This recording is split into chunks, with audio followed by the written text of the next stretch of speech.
Leksimizi başlayımız, davamlaştırımız, hürmetlik vatandaş. Bugün Çistağa 2020 yıl 8. ayının 2. günü haftaga yakshanba.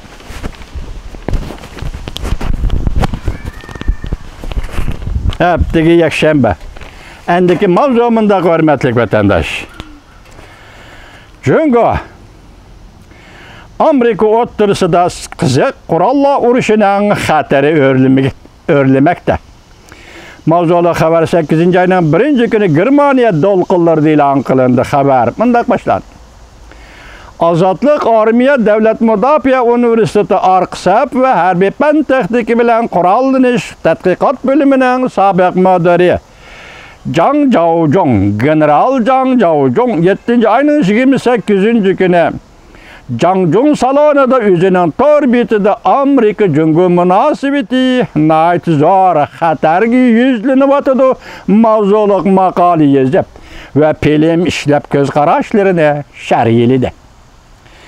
Onun asosiy ko'z qarashlari Amerika Jungo munosabati jiddiy osonlashyapti.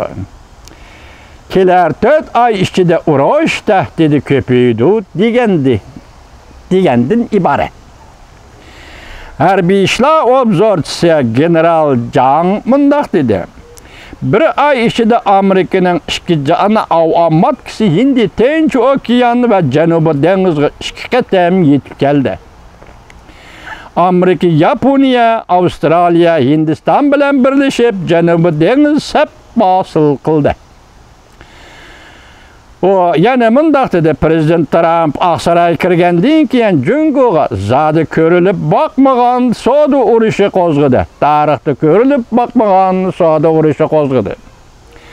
Orqadilla fan texnika urushi, diplomatiya urushi, ideologiya urushi, har xil jinoyatlarni Jungoga ishtirib qo'yish urushi qo'zg'adi. Hozir urush harbiy ishlar sohasiga kengayishga boshladi dedi General Zhang.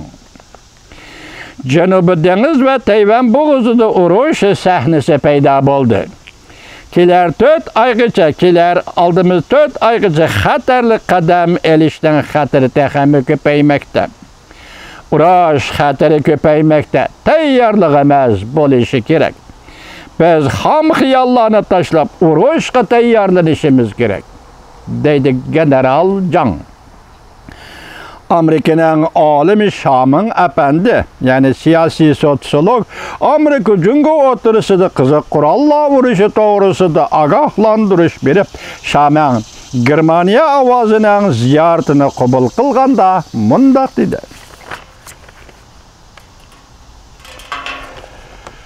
Jungo bilan Amerikaning munosabati sovuq munosabatlar urushi davriga kirib keldi. Qiziq qurollar urushining mumkinligi ko'paydi. Muhimi oldimizdagi 6 oy ichida. Jungo tarafdan qaraganda, Jungo hukumati balki yuqumliq virus, har qaysi davlatlar o'zlarining ishlariga yetisholmayotgan bir fursatda Tayvanga, Hindistonga tavakkalchilik qilishi mumkin. Bu Germaniya to'lqinlaridan fikr ejimi? Amerika tarafga kelsak, Janubiy dengiz, Jungo yasab olgan orollar, harbiy aslahalarga va harbiy bazalarga harbiy harakat qo'llanishi mening qarashimcha mumkinlik ko'paymoqda, deydi Shaman. Ama Shamanning gapi, professorning gapi, sotsiologning gapi. 2014 yıldan beri Amerika Janubiy dengizda tunji qatam 2 dona avtomatka bilan harbiy manevr qildi. Amerika dengiz armiyasi taraf Hind Tinch okeani rayonini echib etilgan rayon bo'lishi kerak. Manevr bu rayonda ta'siri o'sayotgan Jungoning ta'sirini cheklashni maqsad qiladi. Jungo tarafda vaziyat o'zgardi deb his qildirgan haqiqiy bir ish. Yani Jungo mazır vaziyet özgerdi deb his qilyapti deydi. Jungoni shundaq his qildirgan harakat bir ish, yoki alayda bir ish. 7. ayının 13. günü Amerika Qo'shma Shtatlarining davlat ishlar katibi Mike Pompeo Janubiy dengiz to'g'risida e'lon qilgan bayonot. va Jungoni vaziyat o'zgardi deydigan his tuyg'uga keltirgan bayonot. Bayonotda mundaq ko'rsatildi. Amerika 2016-yili Gaga hakimlar soti e'lon qilgan qarorni qo'llaydi. Jungoning Janubiy dengizga egilik huquq qo'yishini rad qiladi. Davlat ishlar kotibi mundaq ko'rsatdi. Şu vaqtki bayonotida dunyo Jungoning dengiz okean imperiyasi qurishiga yo'l qo'ymaydi. Amerika Sharqiy Janubiy Osiyo ittifoqdosh davlatlar bilan bir safda turib, dengiz okean boyligi va egilik huquqni birlikda qo'g'daydi. 7-oyning 17-kuni Amerikaning 2 dona avtomatkisi Janubiy dengizda harbiy manevr o'tkazdi.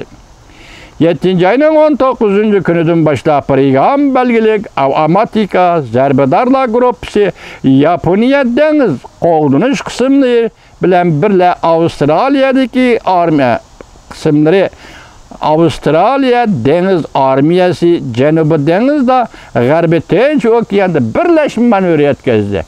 Yaponiya, Avstraliya, Amerika 3 davlat.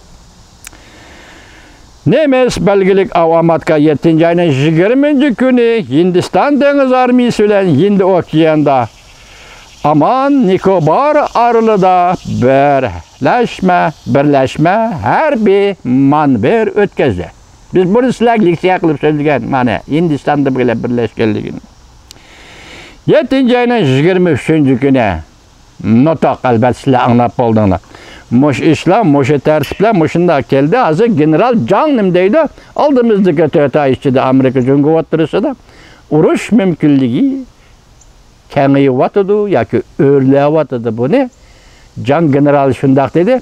Germaniya dol qildirmam, uning bir ikki jumla qo'shimcha qildi. Ondan New Yorkdagi siyosiy sotsiolog professor Shaman apandi yuqorqidek fikr bayon qildi vatandosh.